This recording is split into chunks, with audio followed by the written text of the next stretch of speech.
आज मी काही जी विधानं करणार आहे, अर्थात खरी सत्यवचन, सत्यकथन, हा गौप्यस्फोट तर अनिल थत्ते म्हटलं म्हणजे गौप्यस्फोट तर असतोच.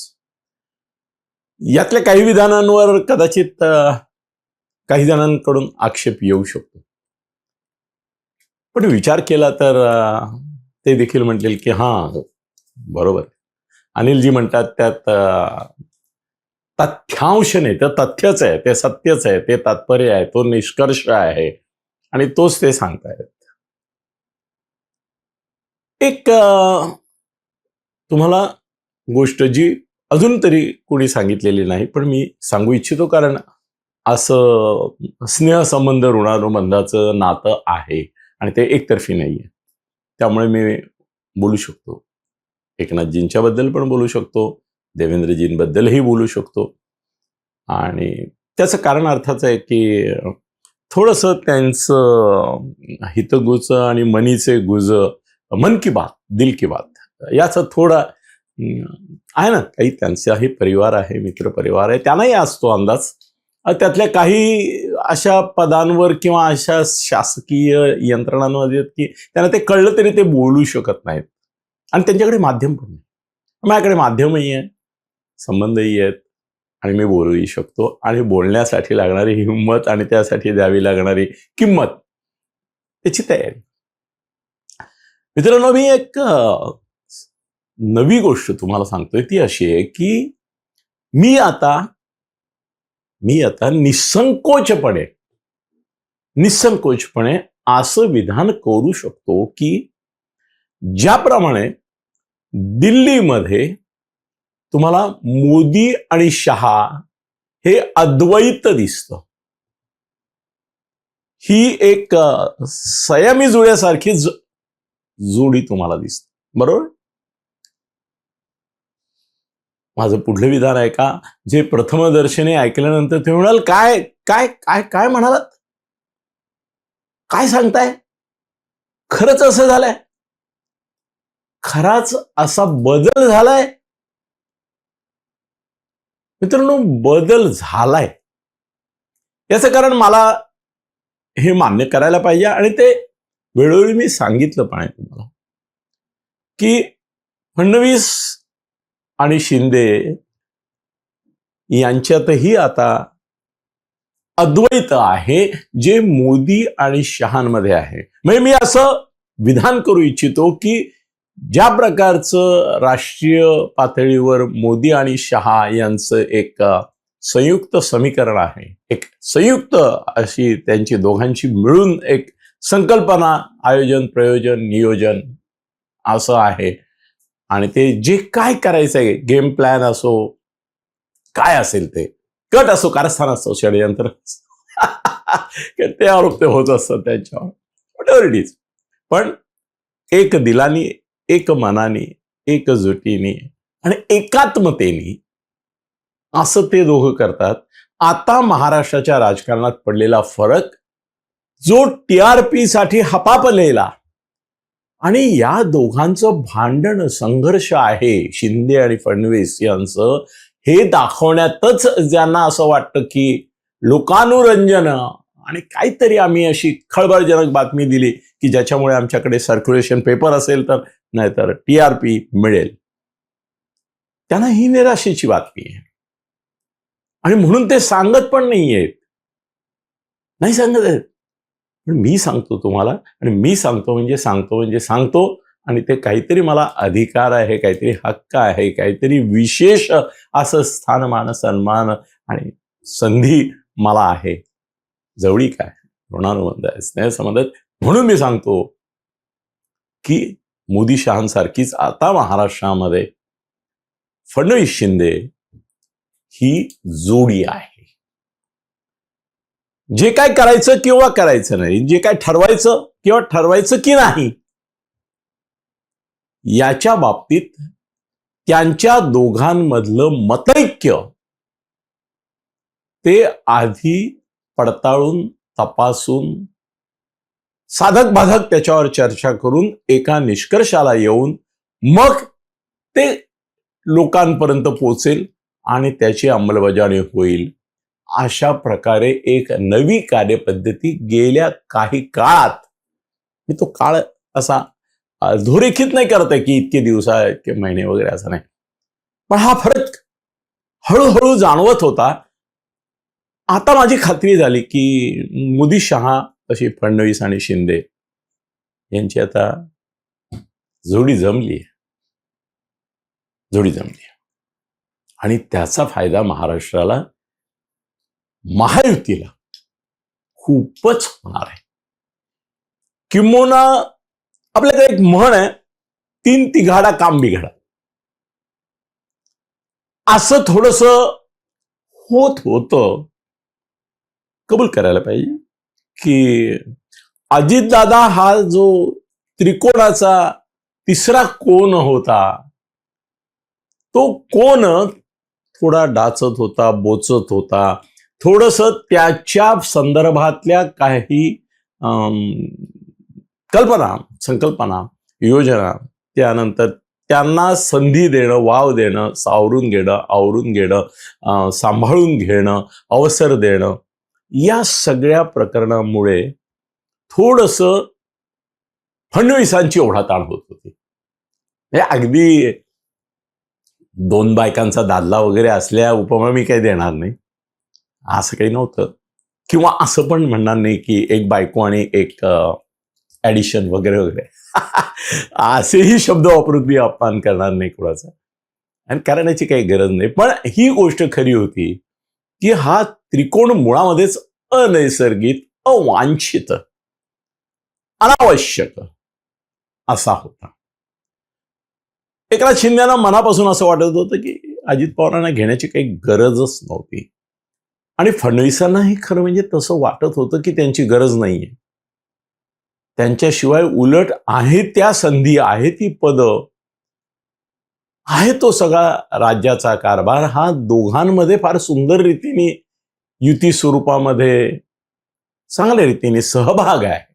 वाटून घेतला हे शब्द मी वापरत नाही, कारण त्याला परत वेगळा एक कनोटेशन, संदर्भ किंवा अर्थ येतो. पण त्या दोघांचं सुंदर चाललेलं होतं. पण मोदी आणि शहा यांना असं वाटलं, आणि त्यांना वाटलं की तसं त्यांनी ते घातलं की नाही, अधिक बलशाली, अधिक संख्यात्मक बळ पाहिजे, आणि मुख्य म्हणजे शरद पवारांना धडा शिकवता आला पाहिजे.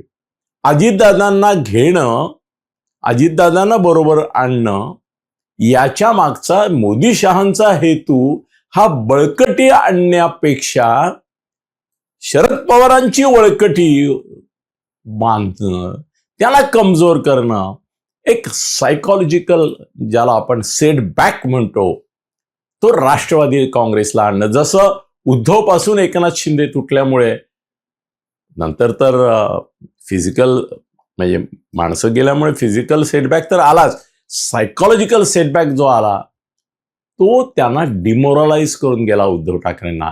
तसाच तो शरद पवार ज्यांनी मोदी शहांची वंचना केली, वचनं दिली आणि फिरवली, अमुक एक करतो म्हटलं आणि ऐन वेळेला पलटले, त्याचा कुठेतरी एक बदला, सूड घ्यायचा होता. पण तो असा न घेता तसा घेतला, म्हणजे अजितदादा पवारांना त्यांनी लादलं थोडस. फडणवीसांनी ते नको होते, शिंदेना ते नकोच नको. त्या दोघांच्याही बाबतीमध्ये ही गोष्ट आपल्याला मान्य करायला पाहिजे, कौतुक करायला पाहिजे की दोघांचीही संपूर्ण अनिच्छा असताना केवळ ही तो श्रींची इच्छा, ही तो मोदी शहांची इच्छा म्हणून त्यांनी अजितदादांना सांभाळून घेतलं. खरं म्हणजे अजितदादांचा स्वभाव हा काही असा सुसंगत पद्धतीने, सहमतीने, सहकार्याने, सहयोगाने सहजीवन करावं आणि सहकार्याने कार्यसिद्धीस न्यावं असा नव्हता. तो स्वयंभू, स्वावलंबी, स्वयंप्रज्ञ, स्वतंत्र, स्वमंत्र असाच माणूस होता. नाईलाजाने त्यांना शरद पवारांशी पण ऍडजस्ट करावं लागत होतं, ते पण त्यांच्या मनाविरुद्धच ते करत होते. पण ते आले आणि इकडे हे झालं. व्हॉट एव्हर इट इज, त्यांच्यामुळे शिंदे आणि फडणवीसांमध्ये एक थोडंसं नाही म्हटलं तरी धुकं होतं, संदिग्ध वातावरण होतं. त्या एकात्मतेला थोडासा बाधा येत होती.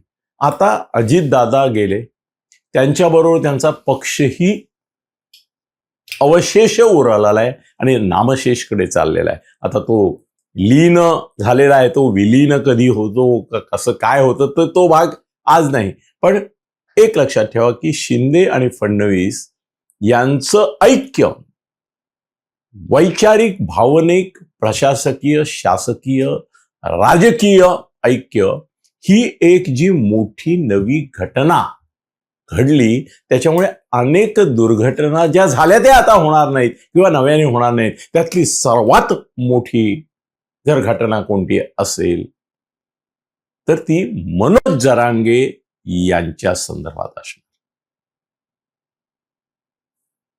काही अंशी हे खरं आहे, काही अंशी हे खरं आहे की मनोज जरांगे यांना फडणवीसांच्या विरोधात असं नाही म्हणणार मी, फडणवीसांच्या विरोधात असं नाही म्हणणार, पण एकनाथ शिंदे यांचा पाठिंबा होता हे खरं आहे.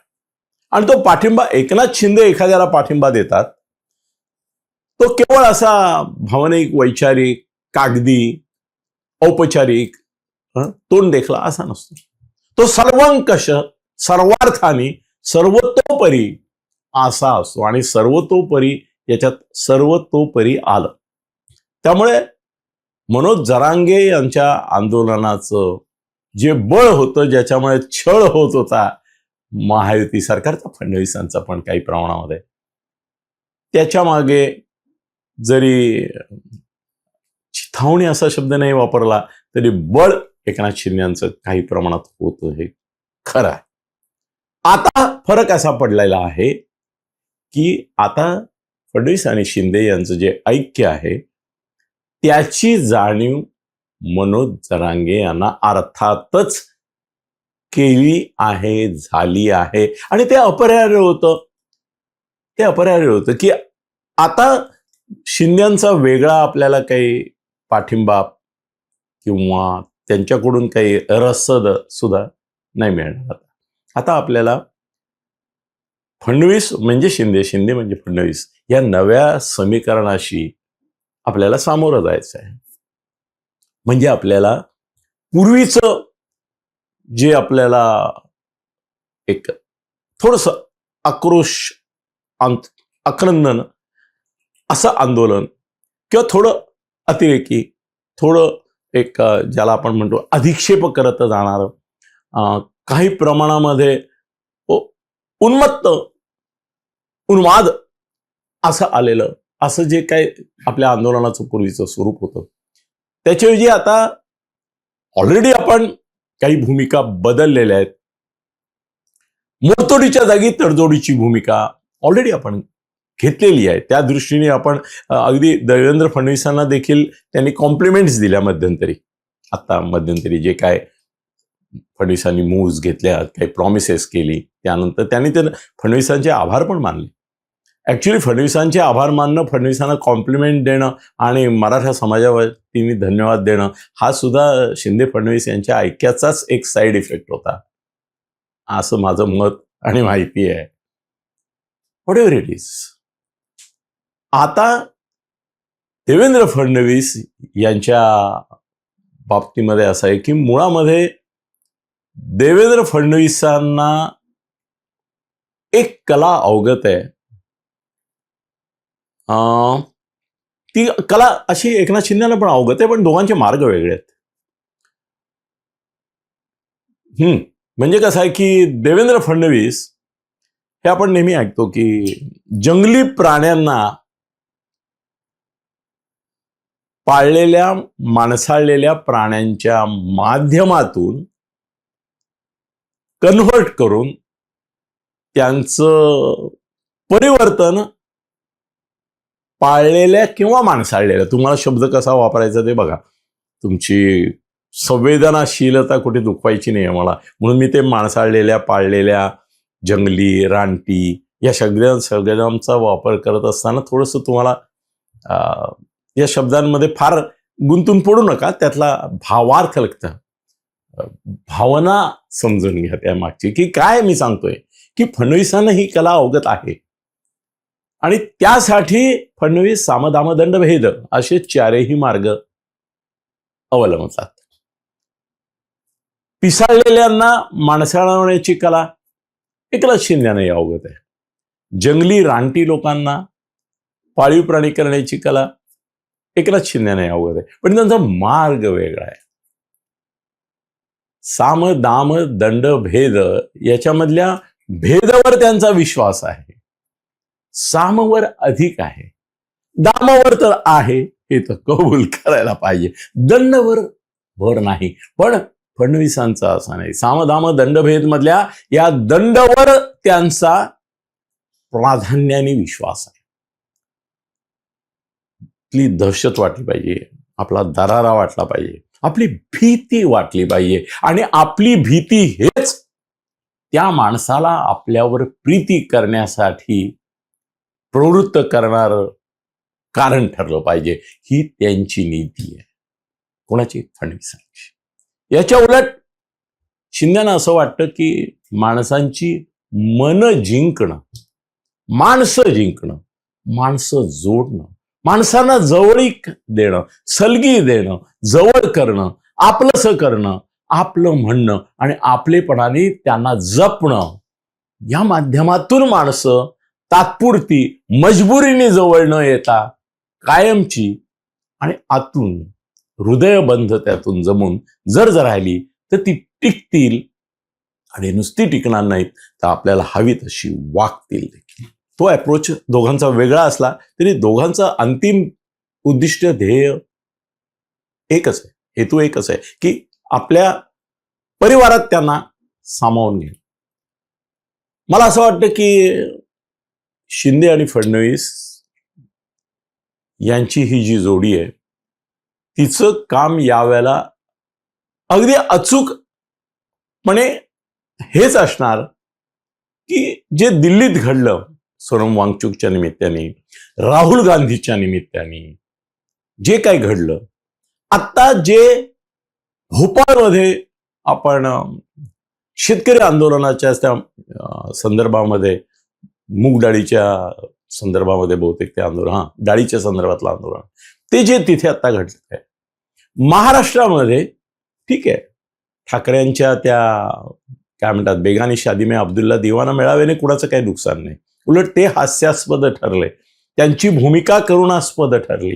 जे स्वतःला महानायक समजत होते ते नुसते सहनायक नाही तर सिनेमामध्ये ते मागे कोरसमध्ये गाणारे नाही तर मागे जथ्यामध्ये नाचणारे असते तसे ठाकरे बघायला मिळाले. ठाकरेंनी स्वतःचं अवमूल्य न करून घेतलं, अधोगती करून घेतली, स्वतःला कमीपणा घेतला, आणि ज्यांना लोकांनी डोक्यावर घेतलं त्यांनी आपल्या डोक्यावर कोणाला तरी बसवून घेतलं. हे सगळं फायद्याचं ठरलं शिंदे आणि फडणवीसांच्या आणि महायुतीच्या. त्यामुळे तो विषय नाही. त्यामुळे महाराष्ट्रामध्ये ते काय झालं त्याच्यामुळे काही ते अस्वस्थ व्हावं असं काहीच नाही त्याच्यामध्ये. आणि संजय राऊत आणि सुषमा अंधारे यांना कुठेतरी दखल घेऊन उत्तर द्यावं, त्यांना उत्तर द्यायला त्यांच्या लेव्हलला जाऊन उत्तर न देता, काय म्हणतात त्याला, पाणी पेटलेल्या निखाऱ्यावर पाणी ओतावं तसं तो बनपाव आपला तो पुरेसा आहे, तेवढा प्रवक्ता पुरेसा आहे, तेवढं ते विजून जातं तेवढं. आणि ते जेवढ्या ऍसिडिक वागतात तेवढा हा शांतपणाने वागतो बन, आणि त्यामुळे ते आणखीनच हे व्हॉट एव्हर इट इज, तो विषय नाही. सांगायची गोष्ट अशी की मनोज जरांगे हे आता शिंदेचे तर मित्र होतेच, पण आता त्यांचा स्नेहसंबंध, ऋणानुबंध, अनुबंध संबंध हा फडणवीसांशी देखील कमी नाही. जाहीरपणाने सार्वजनिक व्यासपीठावरून बोलणं आणि प्रत्यक्षात करणं याच्यामध्ये पडलेला फरक आत्ताही तुम्हाला दिसलाय यापूर्वी काही काळात. आता त्यांनीच स्वतः सांगितलं की 3-4 वर्ष झाली आम्ही अमुक अमुक मागण्या लावून धरल्या आहेत, तमुक तमुक गोष्टींची प्रॉमिसेस तुम्ही दिली आहेत, परत परत आम्ही आंदोलनं केली, परत परत उपोषणं केली, परत परत मोर्चे काढले, परत असं झालं. एकदा तो उद्रेक झाला, जसा परवा झाला त्या 20 तारखेला, जसा एक प्रचंड उद्रेक महाराष्ट्रामध्ये मराठा आंदोलनाचा झाला, पण त्यानंतर त्या तीव्रतेचं ह्यूज असं आंदोलन झालं नाही. त्यानंतरची आंदोलनं ही संयमित, उग्र चेहऱ्याची पण संयमित वर्तनाची होती. तुम्ही कबूल करा, बरोबर. याचं कारण असं आहे की फडणवीस आणि मनोज जरांगे व्हाया शिंदे एक मिनिमम, ज्याला आपण अंडरस्टँडिंग म्हणतो, एक मिनिमम समझोता, एक मिनिमम एकमेकाशी जुळवून घेण्याची तयारी, सिद्धता, आणि त्या दृष्टीने जाहीरपणे ते काय बोलतात लक्षात ठेवा. मी अक्षरशः 5-6 मुख्यमंत्र्यांबरोबर काम केलं. शंकररावांसारख्या कठोर अशा मुख्यमंत्र्यांबरोबर देखील अत्यंत जवळून काम केलं. ज्या वेळेला विरोधातले लोक काय भडक बोलायचे, तडक बोलायचे, वाटेल ते बोलायचे, त्यावेळेला कधीतरी मीच असं म्हणायचो की यांना उत्तर दिलं पाहिजे, यांच्यावर कारवाई पण करता येईल, करू शकता तुम्ही. तर त्यावेळेला ते शंकरराव असं सांगायचे की नाही, कारवाई केली की ते मोठे होतील.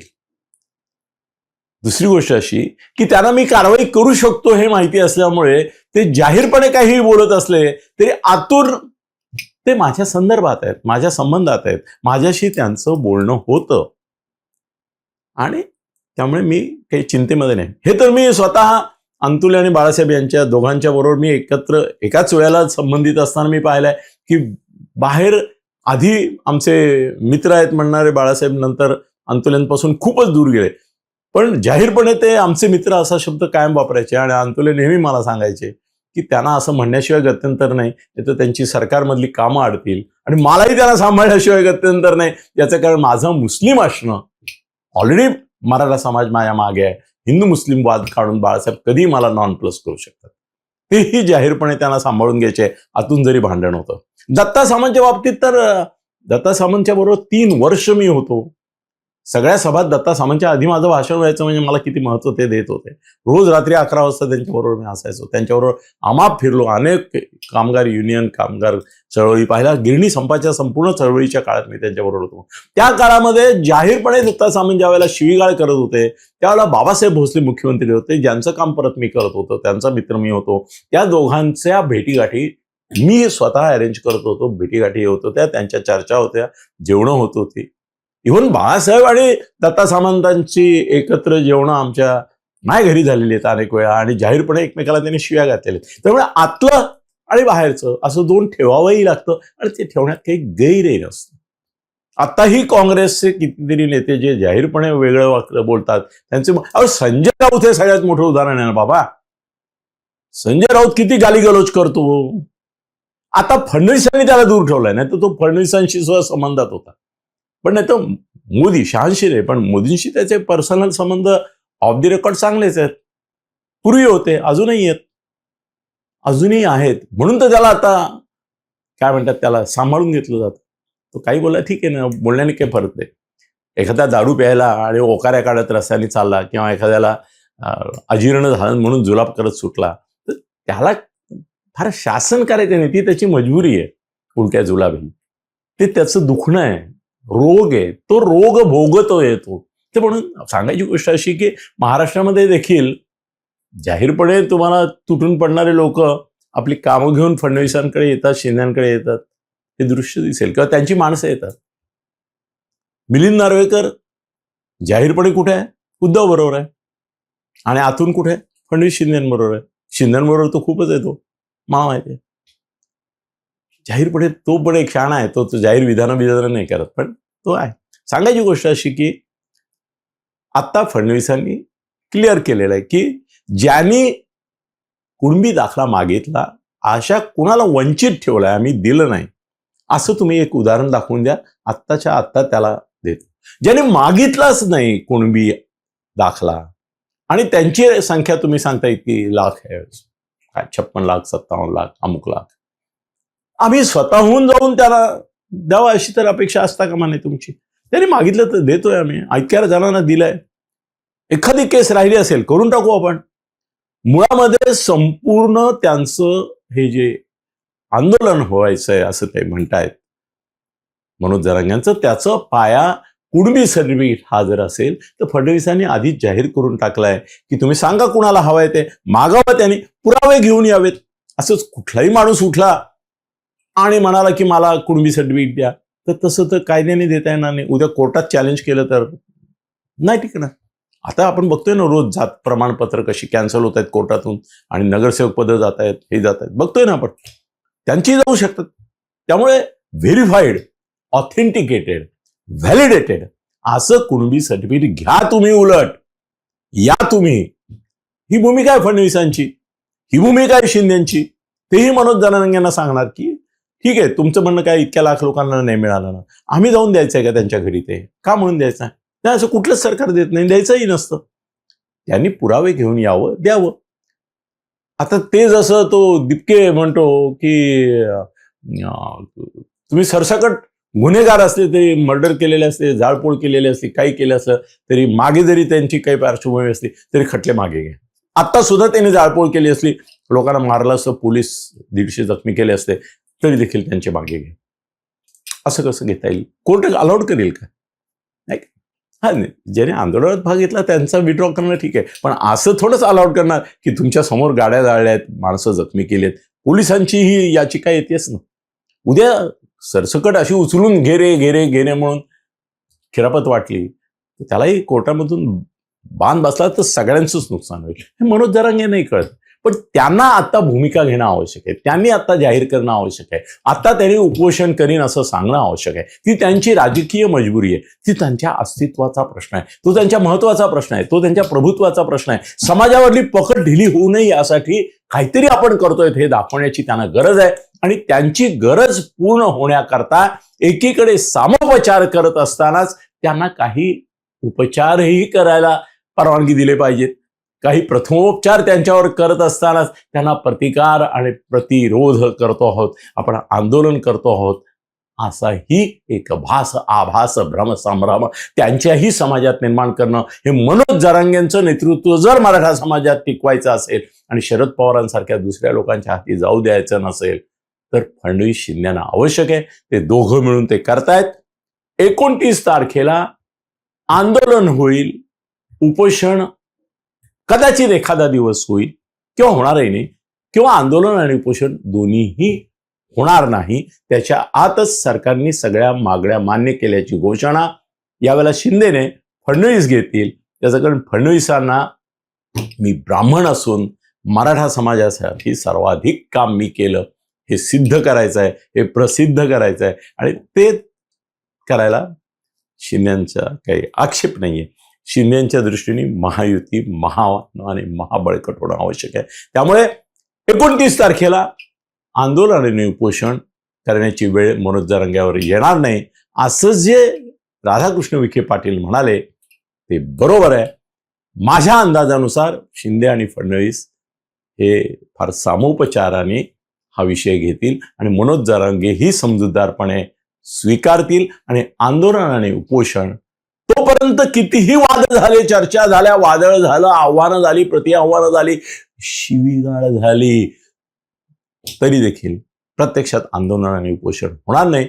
शिंदे फडणवीस यांचं ऐक्य आणि मनोज जरांग्यांशी त्यांचे असलेले ऋणानुबंध, हितसंबंध, येस, आणि स्नेहसंबंध आणि हितसंबंध यांचा जो संगम आहे तो असं काही अघटित होऊ देणार नाही. धन्यवाद.